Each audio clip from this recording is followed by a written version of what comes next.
มันเจ้าทัวใหญ่แค่นี้นะมัน2 ปี มัน2 ปีป่ะนี่เบิ่งทุกคนพวก2 ปีเปล่าจับไปเด้อนี่เอาไปเด้ออันนี้ถือว่าน้อยเพิ่นให้เขาอีกได้นี่นะอันนี้นะอ๋อใหญ่แห้งเลยบ่ได้ใส่ปุ๋ยใส่ยังเลยบ่บ่ได้ใส่กันบ่ได้ใส่ปุ๋ยมันจากธรรมชาติอันนี้ให้น้องบ่นี่อ๋อเพิ่นให้เฮาเนาะเป็นที่ระลึกอันนี้เว้ากันเนาะมาจากสวรรณเขตไกลบ่เดี๋ยวว่ะผ่านมาเท่าไรแข็งเลยนี่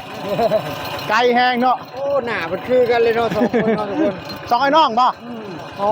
เพิ่นให้เฮาได้นี่ทุกคนเบิ่งมันเพิ่นนี่โอ้บ่ได้ใส่ปุ๋ยบ่ได้ใส่ยังเลยเด้อนี่สุดยอดขอบใจได้เด้อไปก่อนเด้อโอ้ยใส่2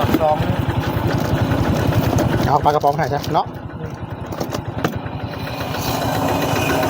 เอาน้ำใจเล็กๆน้อยๆจากน้องปลากระป๋องปลากระป๋องสวรรค์นะที่ยกโป้ขอบใจได้เด้อขอบใจ